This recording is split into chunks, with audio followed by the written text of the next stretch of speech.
बच्चों, पिछले वीडियो में हम लोगों ने एक समान गति के लिए स्थिति समय ग्राफ पढ़ा था तथा जो है एक समान गति के लिए वेग समय ग्राफ भी पढ़ा था। तो इसमें दो तरह का ग्राफ होता है, एक समान गति के लिए और असमान गति के लिए। तो हम लोग आज पढ़ेंगे अब असमान गति के लिए स्थिति समय ग्राफ। पहले जो हमने पढ़ा था वो एक समान गति के लिए था। तो जब असमान गति होती है तो असमान गति का मतलब होता है कि समान समय अंतराल में बस की स्थिति में जो परिवर्तन आए वो भिन्न भिन्न आए। तो जब बस की स्थिति में परिवर्तन भिन्न भिन्न आता है तो उसका जो ग्राफ होता है वो वक्र के रूप में रहता है। कैसे रहता है? वक्र के रूप में। जैसे इस चित्र में आपको दिखाया गया है कि जो आप रेखा देख रहे हैं कैसी है, एक वक्र के रूप में है। तो याद रखेंगे हम लोग कि असमान गति का जो स्थिति समय ग्राफ होता है वो किस तरह से होता है? एक वक्र के रूप में होता है। पर हमको करना क्या है, स्थिति समय ग्राफ से जो है वस्तु के औसत वेग को ज्ञात करना है। क्या ज्ञात करना है? औसत वेग को ज्ञात करना है। तो हमने पहले भी बताया था आपको कि दैनिक जीवन में किसी वस्तु की चाल जो है एक समान नहीं होती है। एक समान चाल ना होने के नाते व्यवहारिक शब्द हमारे लिए एक है क्या? औसत वेग। तो हम क्या निकालते हैं? उसका औसत वेग। तो हमारा ग्राफ में औसत वेग क्या होगा यही हम जानना चाहते हैं। ठीक है। अब मान लीजिए कि किसी टाइम t1 पर बस की स्थिति जो टाइम t1 पर ये बिंदु क्या है? a1 है और इस पर क्या है स्थिति कण की? s1 है। ठीक है। अब बिंदु b पर जो है ये टाइम क्या हो रहा है? t2 हो रहा है और कण की जो स्थिति हो क्या है? s2 है। तो इन समयों पर जो है ab के संगत टाइम t1 पर कण की स्थिति s1 और b पर जो है बिंदु b पर समय t2 होता है और कण की स्थिति क्या है? कण की स्थिति है s2। ठीक है। तो हम ये कह सकते हैं t1 व t2 समयों के संगत कण की स्थितियाँ क्या है? s1 व s2। ठीक है। इस ग्राफ में हमारी दो बिंदुएं हैं। ठीक है। बिंदु ए पर टाइम t1 और उस समय कण की स्थिति क्या है? s1 है। बिंदु बी पर जो है टाइम t2 है और कण की स्थिति क्या है? s2 है। ठीक है। अब हमको ये जानना है कि जब समयांतराल t2 माइनस t1 है, समयांतराल क्या है? t2 minus t1। तो इस समयांतराल में क्या है कि कण में कितना विस्थापन हुआ? ठीक है। t2 माइनस t1 समयांतराल में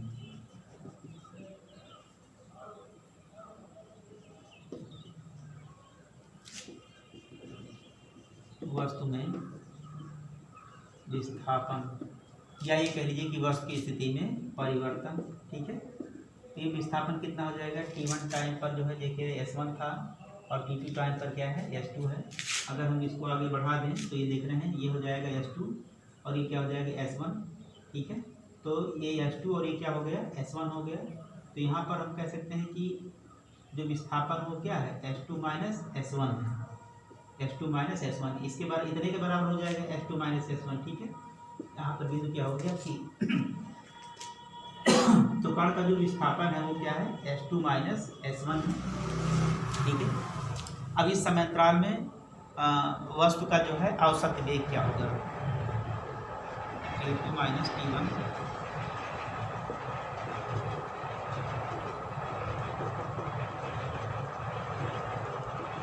वस्तु का औसत वेग। इसे b बार से लिख दे रहे हैं। तो औसत वेग क्या होता है? कुल विस्थापन। ठीक है। इस समयांतराल में कुल विस्थापन तथा कुल समयांतराल कुल विस्थापन बटे कुल समयांतराल। हमारा ऑब्जर्वेशन कहाँ से है? t1 से लेकर के t2 तक की। तो गति कहाँ से कहाँ तक हो रहा है? इस समयांतराल में t2 माइनस t1 समयांतराल में। इस समयांतराल में वस्तु की स्थिति में परिवर्तन। ठीक है। तो स्थिति में जो कुल परिवर्तन आ रहा है वो क्या आ रहा है? डेल्टा एस आ रहा है। क्या आ रहा है? वो डेल्टा एस। और समयांतराल क्या है? Delta T. ठीक है। तो आप देख सकते हैं कि ये समयांतराल यहाँ से यहाँ तक का समय है t2 और यहाँ से यहाँ तक का समय क्या है? t1। ये जो समयांतराल हमारा आएगा t2 माइनस t1 बराबर क्या आ जाएगा? Delta T. t2 minus t1 क्या हो जाएगा? डेल्टा टी हो जाएगा। किसको लिख सकते हैं? s2 minus s1 upon t2 minus t1। ठीक है। अब अगर इसको हम मिलाने वाली एक रेखा ऐसे खींच दें, ऐसी एक इन स्थितियों को मिलाने वाली रेखा अगर खींच दें ए और बी को, तो इसे कोण क्या बना रहा है, थीटा। क्या बना रहा है, थीटा। अब ए बी सी आप देख रहे हैं एक समकोण त्रिभुज है, तो इसके जो है सामने वाले, इस कोण के सामने वाली भुजा क्या है, लंब है, और ये क्या है, आधार है। तो S2/S1 आप देख रहे हैं बी सी, S2 जो डेल्टा एस है वो बी सी के बराबर है, और जो T2 - T1 है वो किसके बराबर है, ए सी के बराबर है। तो हम ये कह सकते हैं किसके बराबर है, BC/AC। अब BC/AC लंब अपान आधार किसके बराबर होता है, tan थीटा के बराबर होता है। तो हम क्या देख रहे हैं कि ये जो रेखा की इन स्थितियों को मिलाने वाली रेखा की प्रवणता, स्थितियों को मिलाने वाली रेखा की प्रवणता क्या बता रही है, वस्तु का औसत वेग बता रही है। ठीक है, तो हम कह सकते हैं, अब कह सकते हैं किसी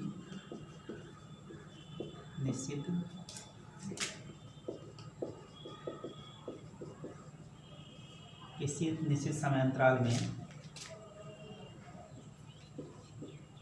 कण की स्थितियों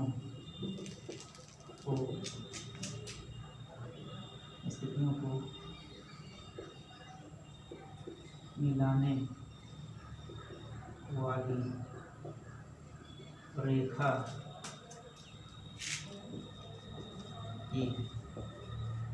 वाली रेखा की प्रवणता उस वस्तु की औसत चाल को प्रदर्शित करती है। ठीक है, किसी निश्चित समयांतराल में वस्तु की स्थितियों को मिलाने वाली रेखा की प्रवणता उस वस्तु की औसत चाल को प्रदर्शित करती है। ठीक है बच्चों, ये हो जाएगी रेखा की प्रवणता, हो जाएगी रेखा की प्रवणता ही क्या करेगी, उसकी जो है औसत चाल को बताएगी। अब हमने औसत त्वरण ज्ञात कर लिया। अब एक चीज़ और बात कर लेते हैं हम लोग, औसत त्वरण कह रहे हैं, औसत वेग प्राप्त कर लिया हमने। अब हम लोग तात्क्षणिक वेग या तात्कालिक वेग, तात्क्षणिक वेग जानना चाहते हैं। ठीक है, तो तात्क्षणिक वेग का मतलब क्या होगा, किसी भी क्षण वस्तु का वेग। जैसे हम टाइम t1 पर ही वस्तु का वेग जानना चाहते हैं। ठीक है, तो इस क्षण जो वस्तु का वेग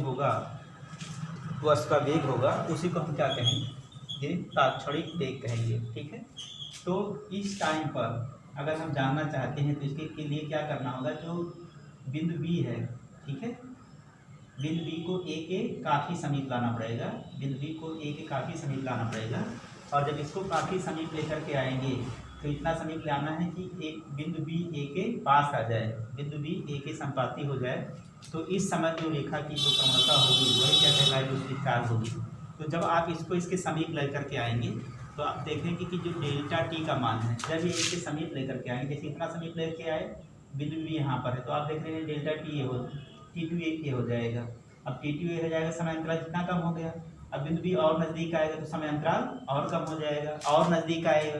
अब अगर ये दोनों बिंदुएं पास हो जाएगी तो ये समयांतराल कितना हो जाएगा, बहुत ही सूक्ष्म हो जाएगा। डेल्टा टी इसी को बोलते हैं अप्रोच टू जीरो। तो हमने आपको जो है तात्क्षणिक वेग के बारे में क्या लिखा था कि जो तात्क्षणिक वेग होता है, ठीक है, तात्क्षणिक वेग अगर समयांतराल क्या हो, अति सूक्ष्म हो, तो तात्क्षणिक वेग क्या होगा, डेल्टा टी की लिमिट क्या होगी, अप्रोच टू जीरो, और ये लिखा जाएगा delta S upon delta T. इसी को हम लिखेंगे ds अपॉन dt। ठीक है, यही क्या कहलाएगा, तात्क्षणिक चाल कहलाएगा।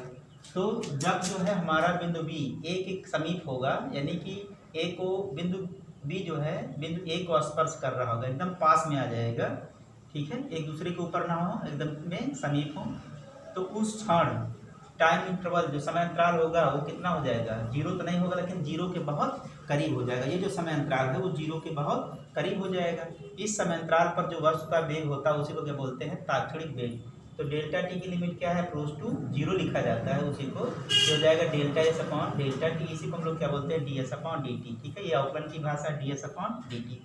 तो अगर हमको इस समय अंतराल पर जानना है तो क्या होगा कि बिंदु ए पर जो स्पर्श रेखा की प्रवणता है, स्पर्श रेखा की उस समय जो प्रवणता होगी वही क्या होगा, t1 टाइम पर कण का वेग हो जाएगा।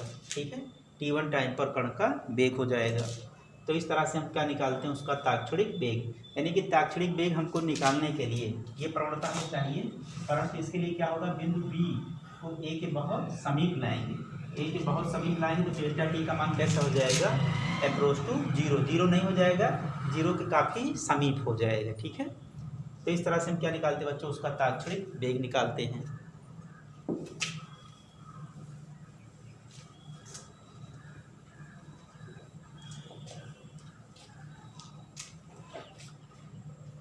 अब इसके बाद जो हमारा है अगला है वो, अभी आपने स्थिति समय ग्राफ में जो है असमान गति का स्थिति समय ग्राफ देखा था। इसके बाद होता है कि असमान गति के लिए जो है वेग समय ग्राफ, असमान गति के लिए वेग समय ग्राफ पढ़ेंगे और उसमें हम लोग क्या करेंगे, औसत त्वरण निकालेंगे। ठीक है, असमान गति में के एक असमान गति के वेग समय ग्राफ के लिए हम लोग क्या निकालेंगे, उसका औसत त्वरण निकालेंगे। ठीक है बच्चों, तो इस चीज़ को हम लोग नेक्स्ट वाले वीडियो में पढ़ेंगे। अगले वीडियो में हम लोग असमान गति के लिए जो है वेग समय ग्राफ पढ़ेंगे और उसमें वस्तु का क्या निकालेंगे, औसत त्वरण निकालेंगे। ठीक है, तो हमने आपको पहले भी पढ़ाया था कि असमान गति होगी तो उसके लिए हम लोग को औसत वेग निकालना पड़ता है, फिर औसत त्वरण निकालना पड़ता है। तो आज हमने जो है औसत वेग निकाला, कल हम लोग जो है औसत त्वरण के बारे में पढ़ेंगे बच्चों। तो आज के वीडियो में इतना ही, धन्यवाद।